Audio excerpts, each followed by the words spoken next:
नमस्कार दोस्तों, DD red के एक और एक्शन वीडियो में आप सभी का स्वागत है। मैं हूं आलोक। तो आज जो वीडियो मैं लेकर आया हूं, वीडियो बड़ा ज़बरदस्त है क्योंकि इसमें पहली बार शायद इंडिया के नए पार्लियामेंट के बहुत ही ज़बरदस्त विजुअल जो हैं वो पाकिस्तानी जनता ने देखे हैं और सनामजद का वीडियो है और वो वीडियो दिखा रही है पाकिस्तानी जनता को। तो चलिए देखते हैं कि किस तरह का रिएक्शन आने वाला है पाकिस्तान के लोगों की तरफ से। मैं आपको इंडिया के न्यू पार्लियामेंट की वीडियो दिखाना चाहती हूँ। मैं चाहती हूँ कि आप इंडिया का नया पार्लियामेंट देखें और उसके बाद अपनी कीमती राय का इजहार करें कि आपको उनका नया पार्लियामेंट कैसा लगा। जी जी दिखाइए। क्या नाम है आपका? मोहम्मद सालिम कुरैशी। क्या करते हैं? मैं मैस्कॉम कह रहा हूँ। कहाँ से? यूसीबी। ज़बरदस्त। मेरा ख्याल है आगे एंकर बनने का ही प्लान होगा। हाँ इंशाल्लाह, अल्लाह ताला ने मौका दिया तो ज़रूर, क्यों नहीं। चलें, best of luck for the future. अच्छा, मैं आज आपको इंडिया के न्यू पार्लियामेंट की वीडियो दिखाना चाहती हूँ। मैं चाहती हूँ आप वो वीडियो देखें और बताएं कि आपको इंडिया का नया पार्लियामेंट कैसा लगा, क्योंकि इस वक्त हर मीडिया चैनल पर इंडिया के पार्लियामेंट की तारीफ़ें हो रही हैं, उनकी न्यूज़ कवरेज हो रही है। तो हमने सोचा कि क्यों ना पाकिस्तानियों से भी इस बारे में राय ली जाए। बिल्कुल ज़रूर। वीडियो स्टार्ट करें? जी बिल्कुल। ये पार्लियामेंट हाउस तो बहुत प्यारा है। पार्लियामेंट हाउस ये देख के ऐसा लग रहा है कि 1 अरब और 30 करोड़ की आबादी के मुल्क की रिप्रेजेंटेशन जो असम्बली कर रही है वो ऐसे ही होनी चाहिए, और जिसके अंदर पूरे मुल्क की कवानीन बनते हैं और आइन के अंदर तरामीम आती हैं। और जहाँ जमहूरियत वाले मुल्क में जहाँ पार्लियामेंट के पास पावर रहती है, ये उनका दिखाया जा रहा है। अब इससे ज़्यादा हमारे मुल्क के जो हैं वहाँ की पार्लियामेंट भी इतनी ज़्यादा स्ट्रॉन्ग नहीं है और पार्लियामेंट इतनी प्यारी भी नहीं है।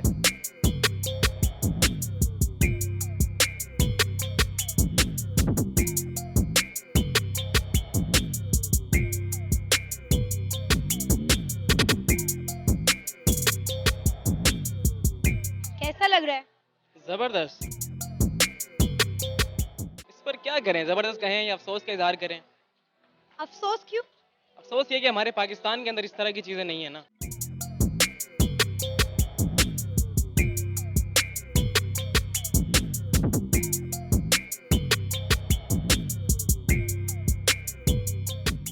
सीट्स हैं, बैठने के लिए स्क्रीन्स हैं, लैपटॉप्स हैं।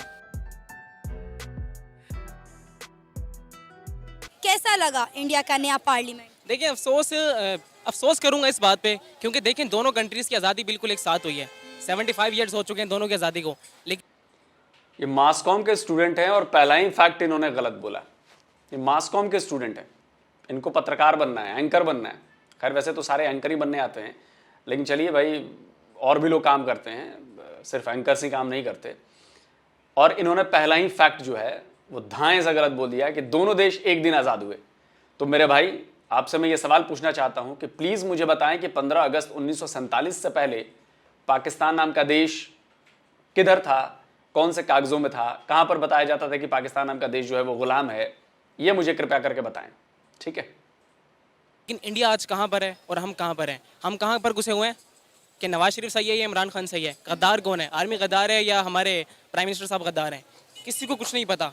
हमारी सड़कें जो हमारे लोग 9 मई का वाक़या आपके सामने कि क्या हुआ है 9 मई को, कि यार अगर एक खान साहब को अगर उठा लिया है तो क्या हो गया यार? अदालत नैब के हुक्म से उठाया था ना। और नवाज शरीफ को भी तो उठाया गया था ना, पहली दफा तो कोई प्राइम मिनिस्टर नहीं उठाया गया। देखें फांसी तक हुई है हमारे प्राइम मिनिस्टर को, तारीख गवाह है। 68 का वाक़या आपको याद होगा, जुल्फ़िकार अली भुट्टो साहब का 4 अप्रैल को। तो अगर ये इतना कोई, मेरी नज़र में इतना कोई बड़ा वाक़या नहीं था, लेकिन उसके बाद क्या किया? मैं यूथ यही कहूँगा इन लोगों को कि यार जिन लोगों ने कि सड़कों को यार आग लगा दी, कोर कमांडर के घर को आग लगा दिया, अच्छा नुकसान किसका हुआ? खान साहब का हुआ या उन लोगों का हुआ? पाकिस्तान का नुकसान हुआ ना, हमारा नुकसान हुआ। हमारा नुकसान हुआ ना। तो लेकिन अगर देखा जाए ना, मेंटालिटी उन लोगों की बहुत आगे, आईटी में वो हमसे आगे हैं। हर चीज़ यार हम उन्हें हरा सकते हैं तो सिर्फ एक क्रिकेट मैच के अंदर, और हम उनके एक्टर्स को फॉलो कर सकते हैं, इतना कर सकते हैं, हम उनके मुकाबले में नहीं है। ये मुकाबला मैं तो कहूँगा अगर छोड़ ही दें तो बेहतर है। अच्छा, गारंटी लेते हैं आपके क्रिकेट मैच में आप हरा देंगे हमें?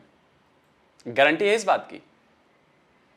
बड़े जोश में आके आपने बोला कि क्रिकेट मैच में एक ही है जहां हम हरा सकते हैं, क्रिकेट मैच में। इसका मतलब कि फिर इंडिया से आपने एक भी मैच हारा नहीं होगा आज तक।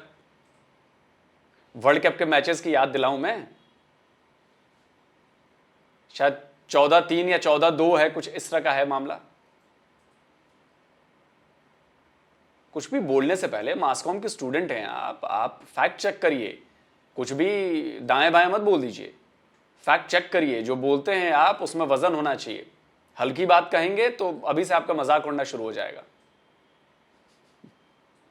75 सालों में हमने मुआवजे और मुकाबले के अलावा किया क्या है, लेकिन उसके बावजूद भी हम एक भी फील्ड में इंडिया को पीछे नहीं छोड़ सके। अब ये पार्लियामेंट ही आप देख लें, कितना खूबसूरत और बड़ा पार्लियामेंट है। इंडिया के मुख्तलिफ जो लोग हैं वो इसकी तारीफ़ कर रहे हैं, पूरी दुनिया से इस पार्लियामेंट की तारीफ़ें की जा रही हैं, हर कोई सराह रहा है, हर जगह इसके चर्चे हो रहे हैं। और हम अपने कोर कमांडर के घर को आग लगा रहे हैं, रेडियो पाकिस्तान पर हमला कर रहे हैं, मतलब हम अपनी बनाई हुई चीज़ों को तबाह बर्बाद कर रहे हैं, नई बनाने का सोच नहीं। और इंडिया जो है वो आए दिन कोई ना कोई नई चीज़ बनाकर हमें चौंका के रख देता है। बिल्कुल, देखिए इंडिया का जो पार्लियामेंट था उन्होंने उसको डेवलप किया है। 2014 का याद होगा आपको, 126 दिन का धरना, उसके अंदर हमने क्या किया पार्लियामेंट हाउस के साथ, बस एक किस्म का तोड़ा नहीं, आग नहीं लगाई, बाकी तो उसके साथ सब कुछ हो चुका था। तो जो हमारे पास चीज़ें बनी हुई हैं हम उनको नहीं संभाल रहे, पहले तो उनको संभालने की ज़रूरत है ना। हम हुकूमत को कहते हैं यार हम खुद ठीक है, हम खुद कब ठीक होंगे? उनके अवाम इस तरह है, उनके पास आज़ादी है, मैं मानता हूँ मीडिया उनका आज़ाद है, लेकिन इस तरह नहीं करते कि आप सड़कों पर आग लगा दो, मेट्रो को चला दो, ऑरेंज लाइन ट्रेन को चला दो, यार इस तरह थोड़ी होता है। आपने कहा कि ये यूथ ये थे, ठीक है, मुझे बताएं कि यूथ तो कहते हैं कि किसी मुल्क का, किसी कौम का सरमाया होती है, मतलब अब आगे हमारा फ्यूचर है, किसी भी कौम और मुल्क का फ्यूचर होती है उसकी यूथ। तो अगर हमारे यूथ के हाथ में शेल्स हैं, डंडे हैं, पत्थर हैं, तो फिर आप बताएं ऐसे मुल्क का फ्यूचर क्या होगा? यार ऐसे मुल्क का मुस्तकबिल तो फिर अल्लाह ही हाफिज़ है ना। इमरान खान साहब कहते हैं ना यूथ हमारा मुस्तकबिल है, अल्लाह माफ़ करे, फिर ऐसे मुस्तकबिल से तो फिर हम जो है ना वही ठीक है, हमें ज़रूरत नहीं है कि ज़्यादा डेवलप होने की। इमरान खान साहब हमेशा इंडिया की फॉरेन पॉलिसी की तारीफ़ें करते रहे, इंडिया की कामयाबी पर इंडिया को सराहते रहे, इंडिया को दाद देते रहे। उन्होंने ये नहीं देखा कि इंडिया अपनी यूथ को किस तरह प्रमोट करता है, किस तरह फैसिलिटेट करता है, उन्हें स्कॉलरशिप दी जाती हैं, उन्हें हर तरह से फैसिलिटेट किया जाता है, उन्हें जॉब अपॉर्चुनिटीज़ दी जाती हैं। और इमरान खान साहब ने यूथ को क्या दिया? शेल्स, डंडे, पत्थर और जहालत, गालियाँ।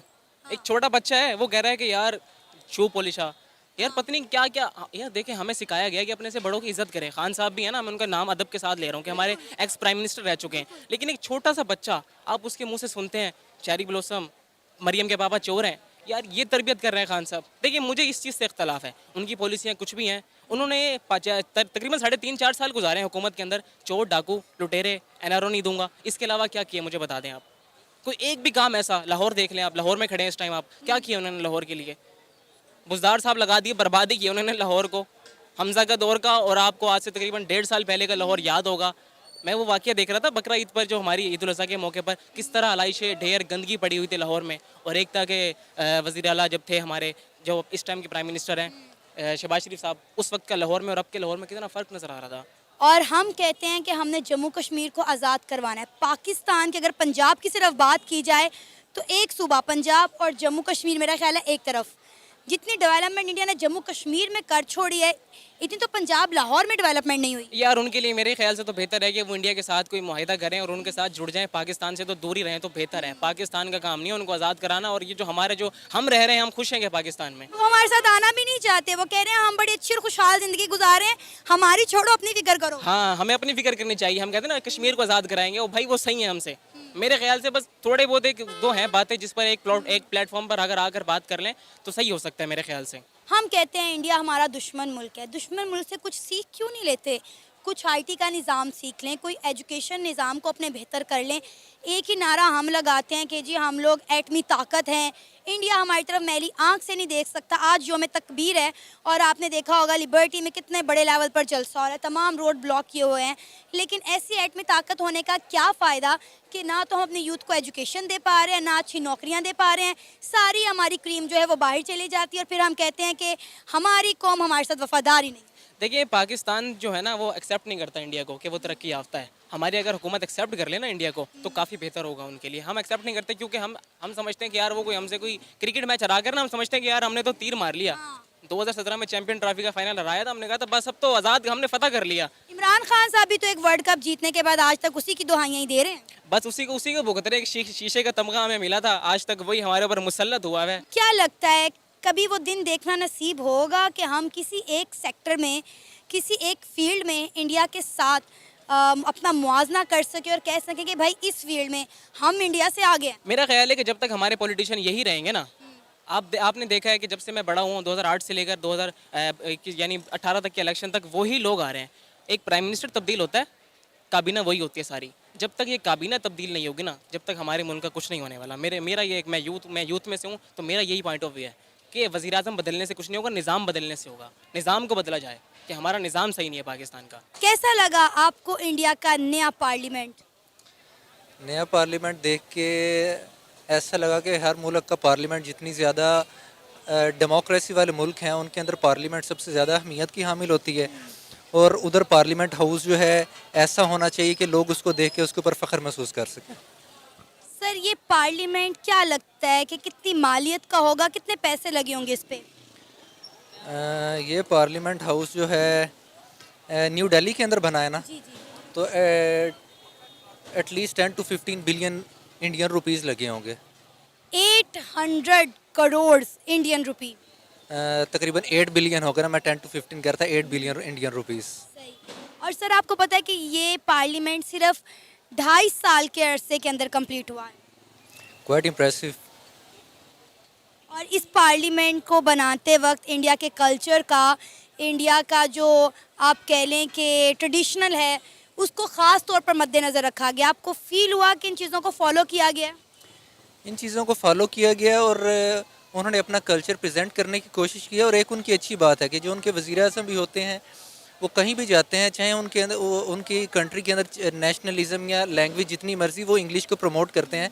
लेकिन यूनाइटेड नेशंस हो गई या फिर अपनी असम्बली के अंदर वो जो है सारी तकारीर वगैरह करते हैं, वो प्योर अपनी हिंदी ज़ुबान में करते हैं। और ये बहुत ज़्यादा अपनी लैंग्वेज को प्रमोट करने के लिए बहुत अच्छी चीज़ है। नो डाउट ये चीज़ जो है बहुत ज़्यादा नोट की गई है। ना सिर्फ अपनी लैंग्वेज को, अपने कल्चर को जो है वो बहुत ज़्यादा प्रमोट करते हैं। अच्छा सर क्या कहेंगे? कल्चर को प्रमोट करना किसे कहते हैं, मैं आपको बताता हूं कि जो हम करते हैं ना, हम क्यों कहते हैं कि हम डेवलप हैं, हम क्यों कहते हैं कि वसुधैव कुटुंबकम, हम क्यों कहते हैं कि सबका साथ सबका विकास। इसका सबसे ताज़ा उदाहरण मैं आपको दिखाता हूं। हमने अपनी परंपराएं, संस्कृति को हम भूलते नहीं हैं। सेंगोल हमने मंगाया, जो लगा है वहाँ पर, वो तमिलनाडु से आया है। और वो जो हमारी चोला डायनेस्टी थी, चोलास जो थे, सबसे बहुत बड़ा साम्राज्य था उनका, वो उनकी याद दिलाता है। वो हमने परंपरा कायम की। यहाँ पे हमने दूसरी चीज़ की, वहाँ पे हर धर्म के लोगों से पाठ कराया गया। इसमें हिंदू धर्म के लोग भी शामिल थे, इसमें ईसाई, जू, सिख और इस्लाम के लोग भी थे। कुरान की आयतें पढ़ी गई हैं हमारे पार्लियामेंट के भीतर, और हर धर्म के, चूंकि हमारा देश सबका है, हमारा देश जो है वो सबका है, और हम उन सबको प्रिजर्व करते हैं। आपकी तरह नहीं है हम। क्या आपके पार्लियामेंट में ऐसी तस्वीर बन सकती है? ऐसा हो सकता है कि एक हिंदू बैठ के वैदिक मंत्रोच्चार कर रहा हो? सवाल ही पैदा नहीं होता। लेकिन हमारा पार्लियामेंट ने करके दिखाया। आप इस फर्क को समझिए, ये बेसिक फर्क है इंडिया और पाकिस्तान में। इसीलिए इंडिया डेवलप हो रहा है, इसीलिए पाकिस्तान डिस्ट्रॉय हो रहा है, क्योंकि हमने जिद नहीं पकड़ी है। सवाल उठते हैं, कई लोग अभी भी सवाल उठा रहे हैं, ऐसा नहीं हुआ, वैसा नहीं हुआ, ये नहीं हुआ, वो नहीं हुआ। सबको छोड़ो यार, पार्लियामेंट तो देश का है ना। किसने उद्घाटन किया, नहीं किया, छोड़ो उसको। पार्लियामेंट देश के लिए बना है ना, देश की डेमोक्रेसी को रिप्रेजेंट करता है ना पार्लियामेंट हमारा। हमारे संविधान के हिसाब से काम होता है ना वहां पे पार्लियामेंट में। तो वो हमारी इंडिया की डेमोक्रेसी का रिप्रेजेंटेटिव है हमारा पार्लियामेंट। तो हमारा प्राइड भी होगा, हमारा प्राउड भी होगा, सब कुछ होगा वो। अगर हम बात करें पाकिस्तान की, तो हम यहाँ अपने असासों को अपने हाथों से आग लगा रहे हैं। कभी हम कोर कमांडर के घर को जला रहे हैं, कभी हम अपना जो है रेडियो पाकिस्तान को आग लगा रहे हैं। और इंडिया जो है वो नए पार्लियामेंट बनाने में मसरूफ़ है, और हम अपने बने बनाए असासों को आग लगा रहे हैं।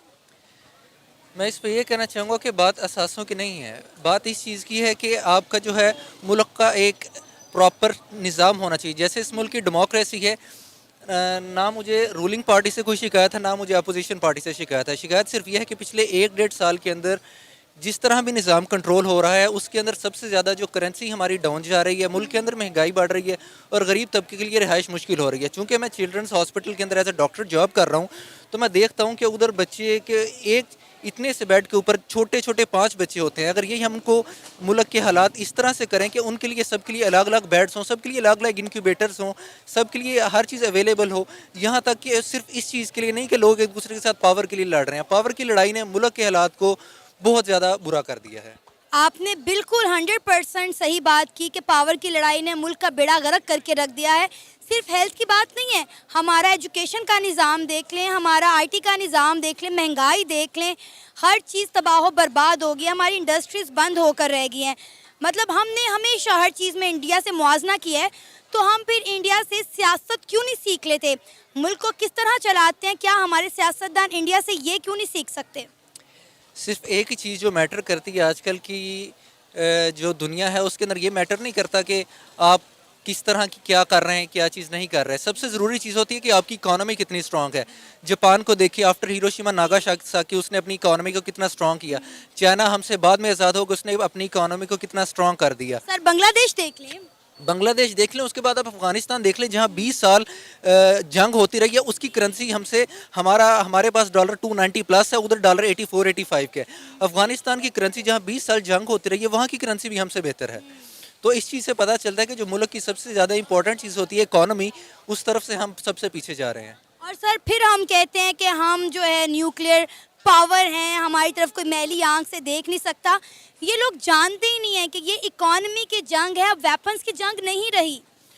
वेपन्स की जंग मैटर भी नहीं करती, क्योंकि at the end of the day ये देखा जाता है कि आपकी जो लोकल लोग हैं वो कितनी अच्छी ज़िंदगी गुजार रहे हैं, और वो सिर्फ आती है इकोनॉमिक पावर से, वेपन्स और उनकी पावर से नहीं आती। इकोनॉमिक पावर ही है जो लोगों की और दुनिया के अंदर आपकी इज़्ज़त बढ़ाती है। और ये जो वेपन्स हैं, ये जो इतनी ज़्यादा पावर है, अगर आप फॉर एग्जांपल मैं इसराइल की मिसाल देता हूँ, इसराइल के पास उनकी इकॉनमी इतनी स्ट्रॉन्ग है कि वो नेटो जैसी सुप्रीम पावर भी जो है उनके फैसलों के मुताबिक चलती है। अगर आपके पास इकनॉमिक पावर है तो आपकी आर्मी, आपकी सारे के सारे अदारे ऑटोमेटिकली स्ट्रॉन्ग हो जाते हैं।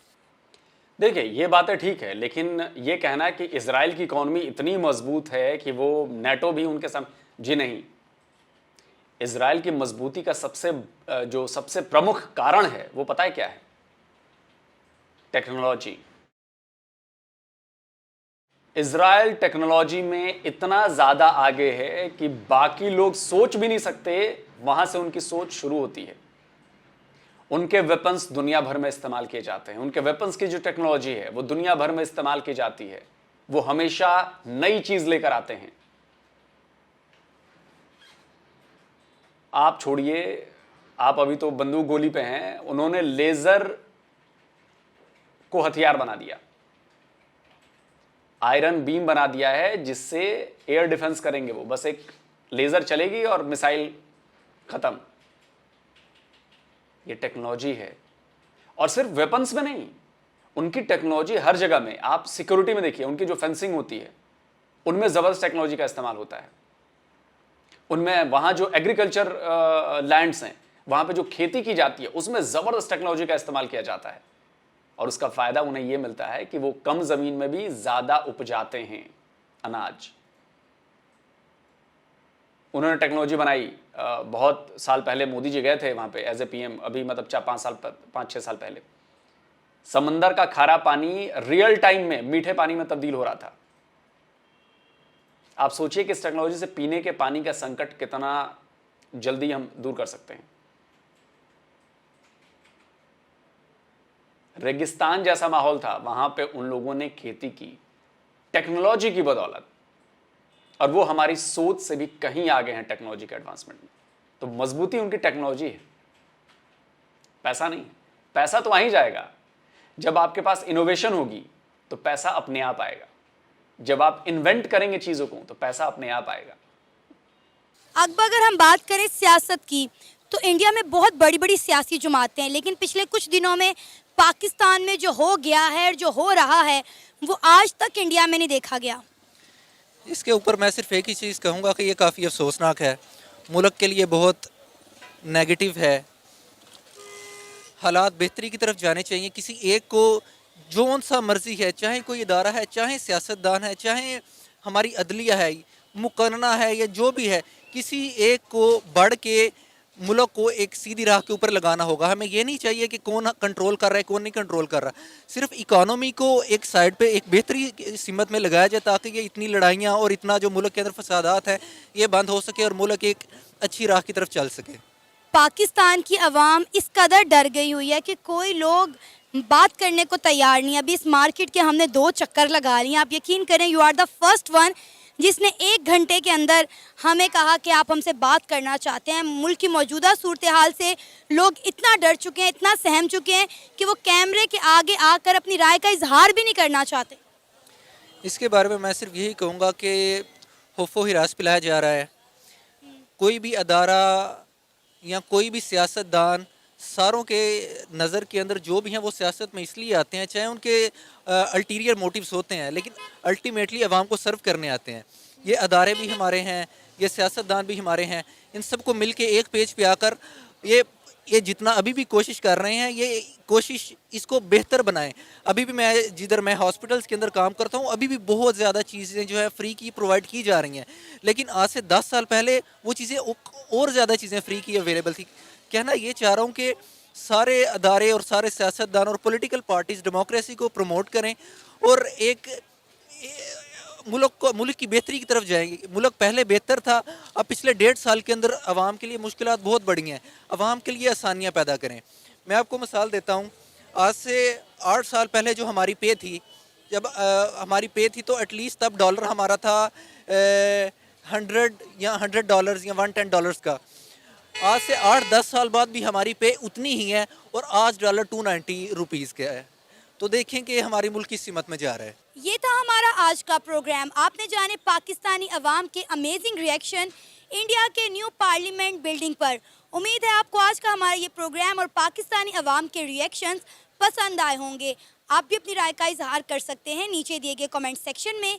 इसी के साथ हमें इजाज़त दें। पढ़ जाने से पहले हमारे चैनल को सब्सक्राइब करें, वीडियो को लाइक करें और शेयर करें। अल्लाह हाफिज़। चलिए दोस्तों, वीडियो ख़त्म हो गया। वीडियो आपने देखा, लोगों की राय देखी, कुछ अच्छी राय थी। लोगों ने सराहा कि भाई नहीं, इंडिया की जो पार्लियामेंट है वो बहुत अच्छी बनी है। और ये देखिए, इंडिया की पार्लियामेंट को बनाने के पीछे कई सारी वजहें हैं। एक तो वजह ये है कि जो पुरानी पार्लियामेंट की बिल्डिंग है वो बहुत ज़्यादा पुरानी हो चुकी है। उनमें सुविधाएं अब वैसी नहीं हैं जो जिन्हें अपग्रेड किया जा सके। तो इसलिए बहुत लंबे टाइम से ये ज़रूरत महसूस की जा रही थी कि भाई एक नई पार्लियामेंट बनाई जाए जिसमें ज़्यादा लोगों के बैठने की व्यवस्था हो। अभी तक तो बहुत सीमित चीज़ें थी, तो उसमें काम चल रहा था। तो मुझे लगता है कि भविष्य में चूँकि सीट्स बढ़ने वाली हैं या भविष्य की प्लानिंग करके इसको बनाया गया है, तो पहली बात तो सीट्स इसमें बहुत ज़्यादा कर दी गई हैं कि आगे नए एमपी, नए एमएलए, एमएलए कह रहा हूँ, नए एमपीज़ जो हैं वो आएंगे, उनकी संख्या बढ़ेगी, तो उनको बैठने की, उनके ऑफिसेज़ की, चैम्बर्स की उनकी कमी नहीं होगी। दूसरा जो सबसे मेन कंसर्न था वो था सेफ्टी और सिक्योरिटी का। ऐसा नहीं है कि जो पुरानी पार्लियामेंट की बिल्डिंग थी उसको सेफ और सिक्योर नहीं किया गया है, लेकिन उसमें लेटेस्ट अपग्रेडेशन वाली जो सिक्योरिटी सिस्टम्स थे, वो सारी चीज़ें थी, वो अभी नहीं थी। तो ये जो नई बिल्डिंग बनाई गई है वो नई तकनीक के साथ बनाई गई है। उसमें नए सेफ्टी प्रोसीजर किए गए हैं, इक्विपमेंट्स लगाए गए हैं और भी बहुत सारी चीज़ें जो हमें नहीं पता हैं। आप समझ सकते हैं इस बात को, क्योंकि वो देश का सबसे महत्वपूर्ण बिल्डिंग है वहाँ की, हमारे देश की, तो उसको सेफ एंड सिक्योर करने के लिए बहुत सारी चीज़ें लेटेस्ट उसमें लगाई गई। तीसरी जो वजह है, ये भी बड़ी ज़बरदस्त वजह है। देखिए, धीरे धीरे आपने देखा होगा कि हम कॉलोनियल माइंडसेट से बाहर निकल रहे हैं, तो उनकी चीज़ों को याद दिलाने वाली चीज़ें हम धीरे धीरे अपने सिस्टम से आउट कर रहे हैं। लाइक आपको याद होगा कि अभी कुछ महीनों पहले हमने जो नेवी का झंडा था, हमारा इंडियन नेवी का झंडा था, उस झंडे को हमने तब्दील कर दिया, उस झंडे को हमने बदला। उस झंडे पर अब शिवाजी महाराज का चिन्ह नजर आता है। ऐसा क्यों किया? क्योंकि पहले जो हमारा झंडा था उसमें ब्रिटिश झलक नजर आती थी, तो हमने उस झंडे को बदल दिया।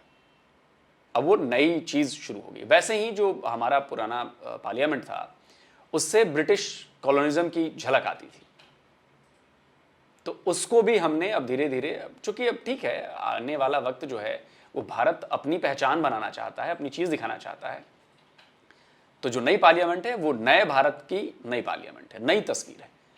अब पुराने पार्लियामेंट को बाकायदा म्यूजियम में बदल दिया जाएगा, उसमें बहुत सारी यादें हैं। हम उसे ऐसा नहीं है कि हम डिमोलिश करने वाले हैं, बुलडोज़र चलाने वाले हैं उस पर।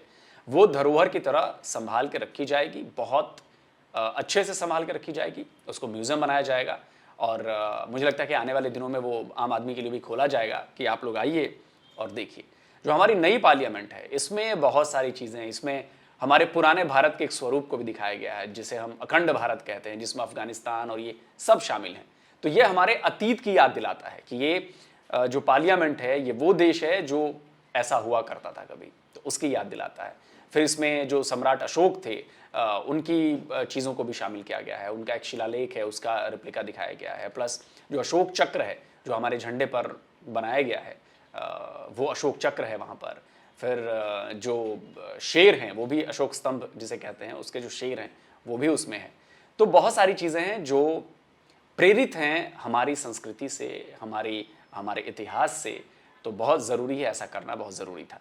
तो कुल जमा मुझे लगता है कि बहुत अच्छा हुआ कि नई पार्लियामेंट बनाई गई हमारे यहाँ और नए युग की शुरुआत हुई है। और मुझे लगता है कि आने वाली शायद कई दशक जो होंगे, मैं कहता हूँ कि एक सदी तो बीती जाएगी, शायद अब तब तक तो हम होंगे नहीं, लेकिन लोग याद करेंगे कि पार्लियामेंट की नई बिल्डिंग जो है वो कितनी ज़बरदस्त है।